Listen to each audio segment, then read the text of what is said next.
Hey there friends, I'm Joey. This week I'm going to be summarizing and reviewing the book Rich Dad, Poor Dad. This is the #1 personal finance book of all time, so that's why I wanted to start with this one. There's a lot of great information in this book that I'm going to be sharing with you, but first, please hit the like button below. It really helps this channel and helps other people find this information. Also, I invite you to hit the subscribe button as well and come along on this financial journey with me. Alright, let's get into it. So Robert grows up with two fatherly figure influences, his poor dad, which is his biological dad who's very educated and works in the school system, and also his rich dad, who is his friend Mike's dad. Both of Robert's dads were successful in their careers, brought in a ton of income, paid their bills on time, and worked all their lives, but they had very different beliefs, mindsets, and habits. Robert got to see a first-hand comparison of how these beliefs, mindsets, and habits affected the process and the outcome of these two men's lives. So we've got poor dad over here and rich dad over here, and here's a couple of the key differences between these two men. One was trained by the education system to make money, and one learned on his own how to make money work for him. One believed the love of money was the root of all evil, and the other believed that the lack of money was the root of all evil. One died leaving tens of millions of dollars to his family, charities, and his church. The other left bills to his family. One said, the reason I'm not rich is because I have kids. The other said, the reason I need to be rich is because of my kids. One believed in studying hard to find a good company to work for, and the other believed in studying hard to find a good company to buy. One discussed money, finances, and business around the dinner table, and the other one did not believe that that was appropriate. One believed when it comes to money, play it safe. The other believed when it comes to money,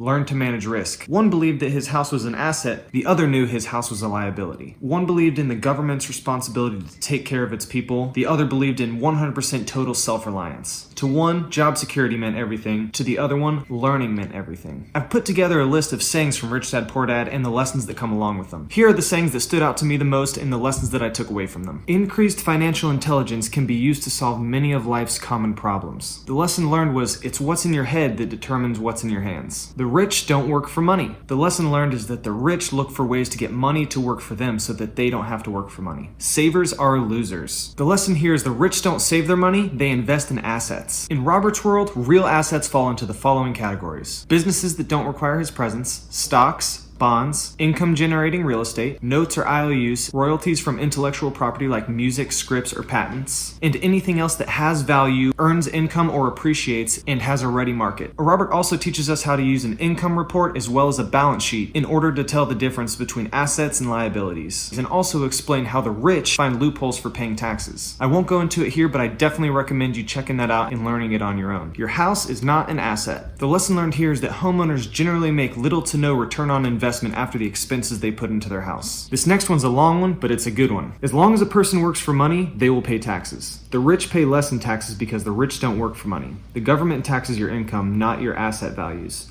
Employees pay about 30% of their paycheck in taxes, which is like working January through May for money that goes to the government. These are a couple different quotes that I strung together from throughout the book that really drove the point home in teaching me the lesson to learn about taxes and accounting and to use that to my advantage and not to my disadvantage. The key to becoming wealthy is the ability to convert earned income into passive income or portfolio income as quickly as possible. The lesson here is to invest into assets, not liabilities. Don't say, I can't afford it. Say, how can I afford it? Rich Dad used to say his brain got stronger every single day because he exercised it, and the stronger his brain was, the more money he could make. He reminded Robert that money cannot solve life's problems. When Robert asked, well, what can solve life's problems? He responded by pointing to him on the forehead and saying, the stuff that's in between your ears. The lesson learned here is to exercise my brain by thinking of solutions and possibilities instead of writing them off and keeping my brain dormant. Life pushes you around. Some people get pushed around and get angry at their job, their boss, their spouse, or their kids. Other people get pushed around and use it as a learning opportunity to learn from what life is saying. Rich Dad told Robert that if he learned this lesson, that Robert would grow into a wise, wealthy, and happy young man. But if he didn't learn that lesson, he would spend his life blaming a job, low pay, or his boss for his problems. The lesson learned here was to choose my own path as opposed to having someone else choose my path for me. The avoidance of money is just as psychotic as being attached to money. My takeaway was to find balance between the love of money and the lack of money. In other words, have money, but don't love money. Look for opportunities and act on those opportunities. Rich Dad was great at finding opportunities because he was always looking out for them and learning information about different areas. He would tell Robert and Mike to find opportunities that everybody else had missed. It takes a skilled eye to look for opportunity, but it also takes boldness to act on that opportunity. Albert Einstein even said that imagination is more important than knowledge. Teach financial literacy. Know the difference between an asset and a liability and buy assets. Teaching others not only helps a person learn, but also helps someone else grow in an area of their life. Robert Robert created a game called Cash Flow that he uses to teach financial literacy. I absolutely love board games, so I'm definitely getting this game. Mind your own business. My takeaway from that was to not worry about what other people are doing around me. I should learn continually using my own thoughts, judgments, and assessments of situations to make educated decisions. Intelligent people surround themselves with people more intelligent than themselves. Rich Dad paid big money for tax accountants and lawyers because it was way cheaper to pay them to pay the government in taxes. Robert believed that financial IQ was made up of 4 primary areas: accounting, investing, understanding markets, and the law. My lesson learned is to hire people smarter than me in technical areas so that I can learn and grow from them. The Robin Hood mentality of taxing the rich and giving to the poor doesn't work. My takeaway from this is that teaching people skills helps them fix their own problems. The rich know ways of hiding their money in assets, so they are mostly unaffected by income taxes. It's usually middle-class employees that get hit the hardest when there's a tax increase. Which brings me to the next lesson: working for yourself is smarter than working for someone else. Take a look at this comparison of a business owner and an employee. The process that a business owner's money goes through is earn money, spend, and pay taxes on the rest. The cash flow process of employees is earn money, pay taxes on all of it, and then spend the rest. By the way, you don't need some license or a staff or a building or really anything to become a corporation or an LLC. It's basically just a piece of paper that says you're a business. The rich invent money. There's several examples in the book of Robert starting companies, making deals, raising money without a bank, all without putting in a single dollar of his own money. The lesson is to work smarter, not harder. As well as be resourceful. Work to learn, don't work for money. Robert believed that the top 3 management skills needed for success were management of cash flow, management of systems, and management of people. Robert didn't trade his time for money. He traded his time for learning. So my takeaway is to do the same. Cynics criticize, winners analyze. This lesson really hit home to me because I have definitely gotten frustrated at inanimate objects like my skateboard or the dishwasher or electronics or my car breaking down,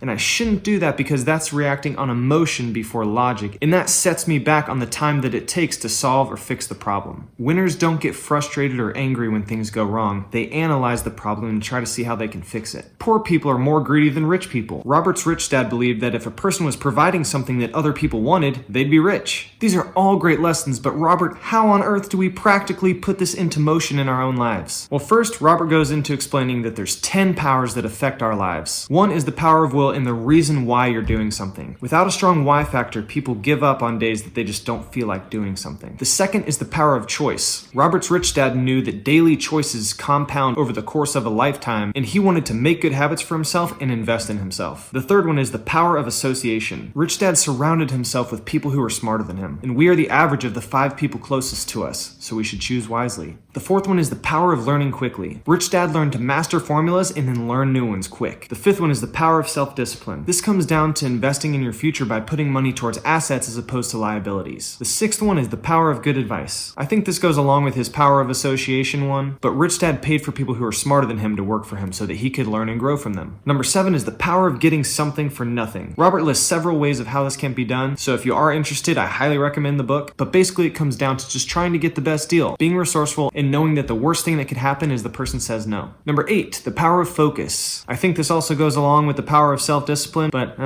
whatever. Robert explains to us that the rich use their assets to buy luxuries. They invest their money first and then buy luxuries with the money earned, whereas the poor buy liabilities without saving or investing anything. Number 9, the power of myth. I also think this goes along with the power of will and the power of choice, but Robert believes that copying or emulating a hero is true power learning. And number 10, the power of giving. Teach and you shall receive. Robert believed that if you feel short or in need of something, give that away first and it will be returned to you in buckets. That can be true for money, a smile, love, or friendship. And some final thoughts from Robert before the end of the book are: stop doing what you're doing if it's not working, look for new ideas, find someone who has done what you want to do, take classes, read and attend seminars, make lots of offers. Robert believed that buying and selling was a game. He believed it should be fun and that we should enjoy it. The financially literate are those who actively work hard at understanding this game. Don't make things too difficult or take it too seriously. Always remember, profits are made when buying, not selling. Small thinkers don't get the big breaks. If you want to get richer, think big. Learn from history, and action always beats inaction. Robert learned that everybody is a self-made person, but that only the successful take credit for it. He says that with each dollar bill that enters your hands, you and only you have the power to determine your destiny. Spend it foolishly and choose to be poor. Spend it on liabilities and join the middle class. Or invest it in your mind, learn how to acquire assets, and join the rich. So my final thoughts on the book was that it was fantastic. It was extremely educational. It was a quick read because I could not put it down. It was very interesting to me. If you're watching this video, I hope you read it and I hope you find it fascinating as well. Again, if you gained anything from this video, please hit the like button below. It really helps this channel and helps other people find this information. And I invite you to subscribe if you want to join me on this financial journey. My overall thoughts in regards to finance are I need to have balance in life. I cannot focus all of my efforts on making a ton of money. That's not going to make me happy because I like doing other things and I like spending time with other people. Being rich will not make me happy. Learning to be rich will alleviate stress and frustration in the future. And that's a strong reason that I can stand behind. Thanks for watching, everyone. Until next time, aloha.